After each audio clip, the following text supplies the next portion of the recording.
Goats doing yoga, baby. You're probably annoying your boss and peers. Who admits that they're watching porn at work?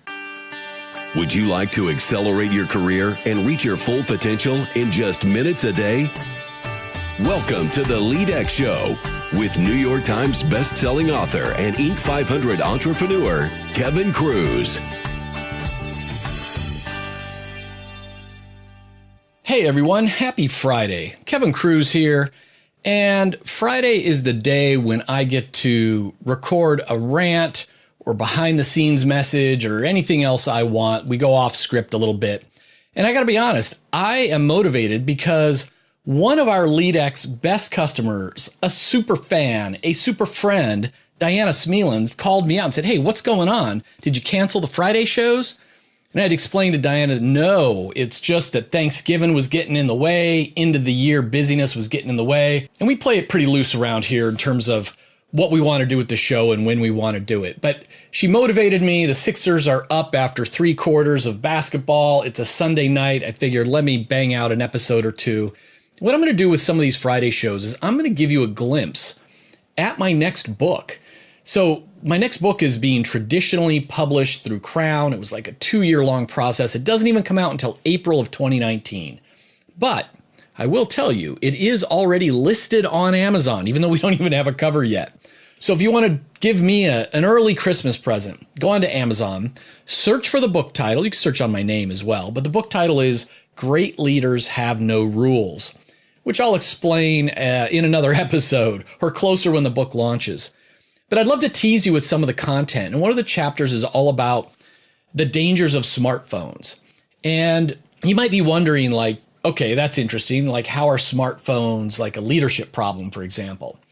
And I would say if you care about productivity, if you care about the stress levels, the health of your team members, if you care about the safety of your team members, if you care about creating a culture of candor, creativity, if you care about any of these things, then smartphone use and misuse, I would say, at work is indeed a leadership issue. Now, I don't want any one episode to go too long, so I might be ranting about smartphone use for, I don't know, this could be a 2-parter, a 3-parter, maybe even a 4-parter, but that's probably too long to go off on smartphones. But I will tease you with some sections of the book, some of the things that I'm thinking about as a way to share some of what I've been working on this, well, really previous 2 years. So let me ask you, be honest. Do you check your smartphone for text messages or emails during business meetings? You know, like that little sneak peek under the table? So if you do, according to the researchers at University of Southern California Marshall School of Business, you're probably annoying your boss and peers. So this was their 2013 study done in the year 2013. They looked at the views of 554 full-time working professionals who earned more than $30,000 a year and were employed by companies with at least 50 employees. And they asked about cell phone use in different settings. And some of their findings included 86% of people think it's inappropriate to answer phone calls during formal meetings. 84% think it's inappropriate to write text messages or emails during formal meetings. 75% thinks it's inappropriate to read text or emails. 66% think it's inappropriate to write texts or emails. And at least 22% think it's inappropriate to use your phone in any way in any meeting. Now, this research did show that older professionals and people with higher incomes were more likely to think that it's inappropriate to use your phone in a meeting. And I've spoken on this issue and written on it, and invariably, you know, a millennial age 25 to 35 or someone from the tech industry is like, those are a bunch of dinosaurs in that survey. Everybody uses their phone during meetings. This is BS. And I would suggest that one of the things you need to think about is indeed there is a bias. The older you are, the more likely you are to be biased against cell phone use. But in large organizations, this means that these higher ups, who are the ones that hold your career in their hands, they are most likely to be critical of your phone behavior. Yeah, they might be dinosaurs, and they're the ones that are going to think you're ready for a raise or promotion or not. So while workplace etiquette and civility are important, when it comes to smartphones, these issues are dwarfed by problems related to focus, attention, and productivity. It's not just looking bad in front of your boss. We take these little disruption devices, put them in our pocket, walk with them in our hand, set them within eyesight on our desks. Like, how did this come to be? They're constantly vying for our attention. And let me say, have you ever wondered why Facebook doesn't have a phone number for customer support? Why is there no technical support phone number for Facebook? You're trying to figure out how to change your privacy settings, but it's too complicated. Maybe you want to upload several photos into an album, but don't know how to make an album. I'm basically sharing all the things that I struggle with. Why can't you just call up customer service and, talk to an agent? Well, there's no phone support for Facebook because you're not the customer. You are the product they are selling. We are not the customer. We are the product. Now, Facebook does have customers, and it's different than users. Their customers are the 4 million advertisers, like Coca-Cola, Walmart, your local pizzeria. Your little phone screen is the big TV screen of old. Rather than running Tide commercials during soap operas, they're now running little commercials on your phone screens. It's a $224 billion market. That was back in 2017. And to be fair, there's no, customer support phone number for Google, Instagram, Snapchat, Twitter, et cetera, et cetera. They all make money when they get your attention. The people who get that customer support phone number are the advertisers. The big advertisers, they got a phone number to call. They can get a meeting.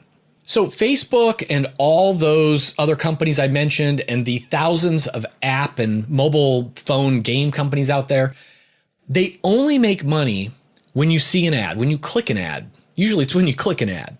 So they are fighting for your attention.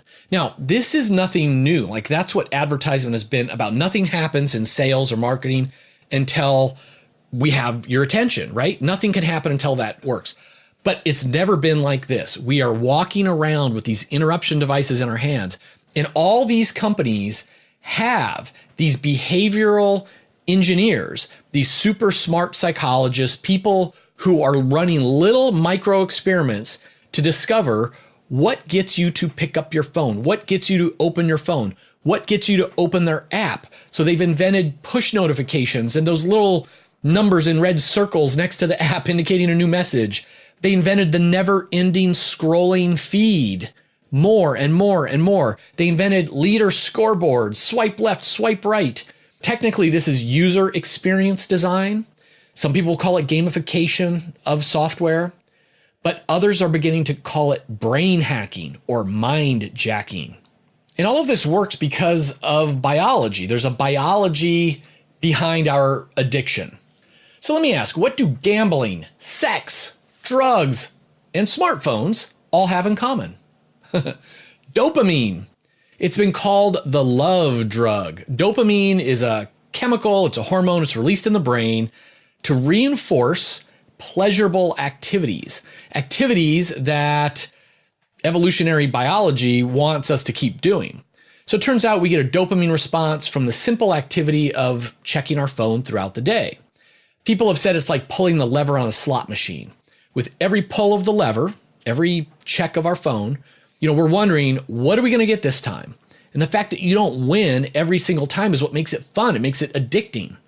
So psychologists refer to this as the variable rewards effect. It's the anticipation that we enjoy. Maybe the last 3 times you looked on your phone and you got boring pictures of other people's food and, of course, political rants, their kids doing cute things that only look cute if you're the parent. But every now and then, boom, jackpot. Goats doing yoga, baby. Your joke got 5 more likes. Your sister left an LMAO comment. And how about that baby elephant chasing some birds? Dopamine, dopamine, dopamine. Yay, like those light us up. More than 40% of people check their phones within 5 minutes of waking up. Then we check our phones on average 47 more times throughout the day. 30% of us check the phone right before going to bed. Leave things out of the bedroom that aren't, and a phone shouldn't be one of them. Well, I guess you could be into that. But anyway, young adults use their phones 85 times a day, over 5 hours of total time a day. Now, all of these findings are coming from research from Deloitte in 2015. I'm pretty sure it's worse now than back in 2015. Kind of makes you wonder, what did we do with all that time before the smartphone was invented? So right about now, you should be asking, so what? We use our phones all the time. Everybody does it. So what? So let me talk about some of the downside of all this phone addiction, all this phone checking. So the first thing is smartphones distract and diminish brain power. You might remember some of these stories. In March of 2012, Bonnie Miller was enjoying a stroll with her husband and son. She remembered she needed to reschedule an appointment, so she took out her phone and sent a 3-word text message and promptly walked right off a pier into Lake Michigan. Her family jumped in to keep her afloat, and within minutes, the Coast Guard arrived to fish her out of the water. And of course, our addiction these days can be seen all the time. Cars swerving in the lane ahead as the driver checks her smartphone.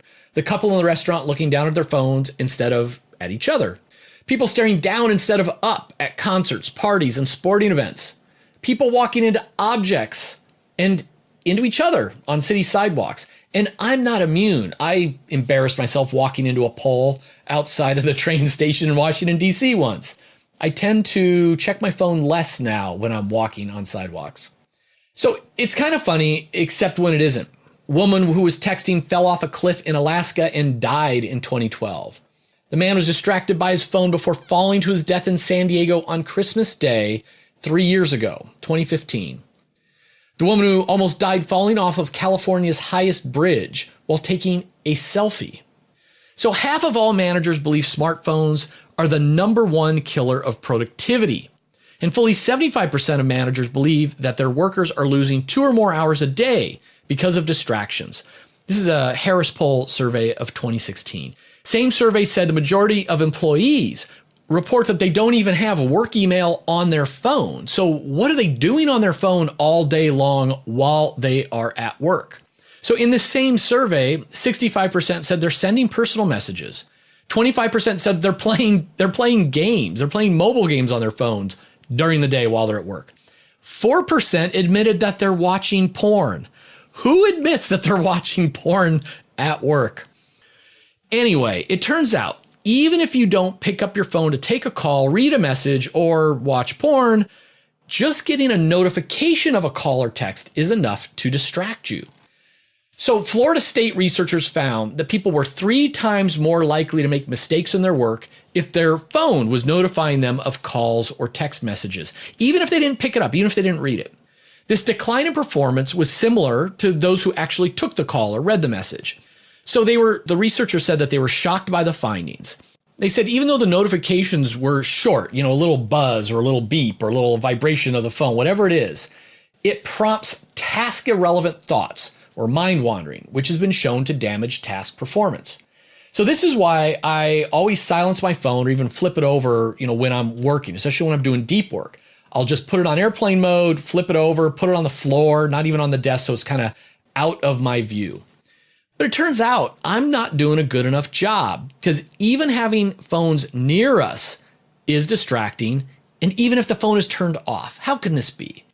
Researchers at the University of Texas at Austin did a study, 548 undergraduates, and they looked at what does it do to your cognitive resources when your phone is just nearby.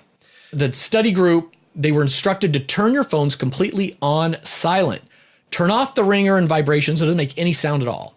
Then they were randomized into 3 groups. One group kept the phone face down on the desk, another put the phone in their pocket or purse. The final group had to leave their phones out in the lobby. And then they tested the people, different groups with different tasks to measure cognitive ability. The group that had their phones out in the lobby performed way better than the groups who had the phones nearby them. And the group that had their phone in their pocket did better than the group that had the phone on the desk. Remember, all these phones were completely off and silent. So it's better to put your phone in your pocket than on your desk, and it's better to put your phone not in the room, not on you at all. When asked about this silent phone on the desk problem, the researcher says As the smartphone becomes more noticeable, participants' available cognitive capacity decreases. Your conscious mind isn't thinking about your smartphone, but that process of requiring yourself to not think about something, don't think of an elephant, uses up some of your limited cognitive resources. It is a brain drain. All right, let me make one more smartphone problem point before wrapping it up, and then we'll continue next week. So smartphones also contribute to stress. So biologically, dopamine is only half the equation. That's our pleasure drug. The other half comes from cortisol. Cortisol is the stress hormone. Cortisol is released from our adrenal glands in response to fear or stress. So it's part of our fight or flight mechanism. So when it comes to smartphones, many of us have FOMO, fear of missing out. So even if we aren't using social media for fun or for porn or checking our text messages and Slack channels or whatever, for fun reasons, we might be doing it because we'll feel anxious if we don't. We're going to stress out if we are missing out. We're afraid we're going to miss out on something. So just last year, the American Psychological Association released a study called Stress in America. And they said constant phone checkers were 20% more stressed than those who don't check. Those who check their work emails on the weekend are about 50% more stressed. And maybe correlation is not causation. I know. Everyone always emails me that. So is it stressed out people are just more likely to check their phone? They got more going on. I'm stressed at work because it's so busy. Therefore, I have more emails to check. Or is the checking contributing to the stress? It's hard to tell.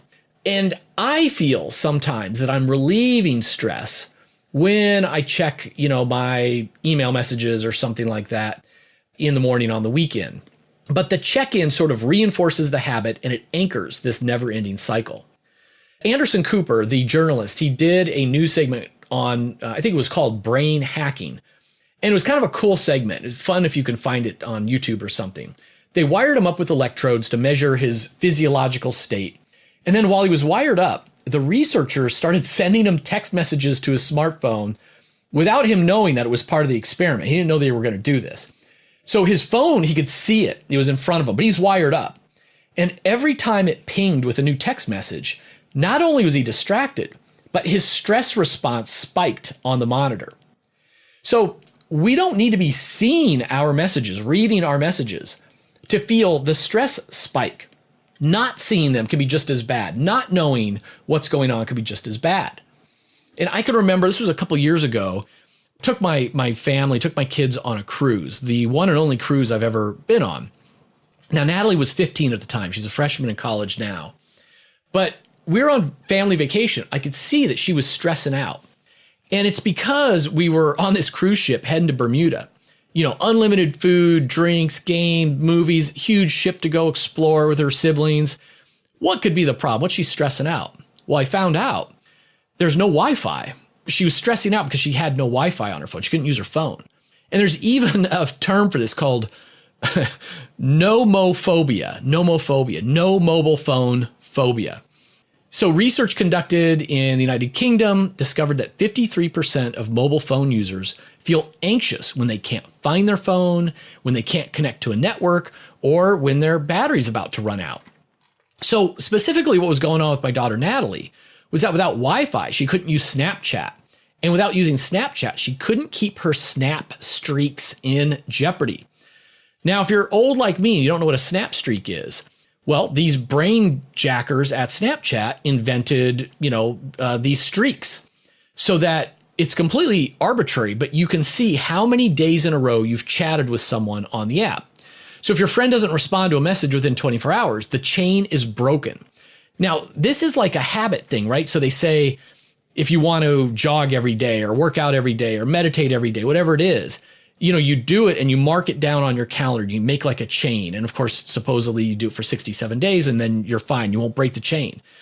But there's this pressure to keep the chain going. And Snapchat cleverly figured out you get your friends. So it's like an accountability partner where you've got to snap each other every day. You've got to use the platform every day. There's no reason. It's totally meaningless and it's totally addictive. So I exaggerated when I said we didn't have Wi-Fi.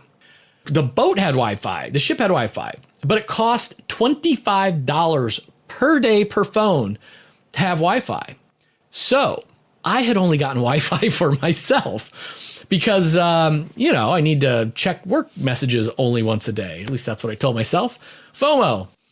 So once Natalie discovered that I had Wi-Fi, she came up with a solution. She says, Dad, let me borrow your phone and I'm going to log into Snapchat from your phone. And that's how she kept her streaks alive. She would borrow my phone every day, tap, tap, tap, keep her streaks alive, hand me my phone back. And then she was fine. And I've later found out that, teens have all kind of ways to keep these streaks alive in ways that violate what they're supposed to mean. So other people will leave their phone with their sister or something and say, hey, log in and keep my snaps going while I'm away or while I'm in the hospital or whatever it is. They're not even the ones keeping it, but that chain is so important. So that cruise ship story was 2 years ago. And just yesterday, well, it was actually the time I wrote this, but my 13-year-old son, Owen, came back from a week of sleepaway camp. So, hey, how was it? Do you think you'll keep in touch with some of the kids you met? Without hesitating, he answered, oh yeah, I already have snap streaks going with a bunch of them. Today, we spent about 20 minutes talking about how phones can interrupt our productivity, hurt our productivity, and raise our stress levels. Next Friday, I'm going to rant a little bit about how smartphones can contribute to accidents, and a bigger emerging problem is that these phones are little recording devices. Spies in the 50s would have killed to have devices this good. And so people are beginning to be more cautious about what they say at work because they're afraid someone could be recording them. Anyway, this is a little bit different. We like to experiment on this show. I figured on these Fridays, I don't have anything too exciting going on, but let me share some of the content that will be coming out in my book in April, Great Leaders Have No Rules. It is available on Amazon. It's all about the pre-orders, my friend. So if you really want to give me a holiday present at the end of the year here, just get yourself a copy of that book. And again, it won't even have a cover when you look it up on Amazon right now. And maybe that'll be fun. I don't know. But you can get it and then be the first to get it when it launches. So that's it. Have a great weekend. Remember, leadership isn't a choice. We're leading all of the time. How are you going to lead this weekend?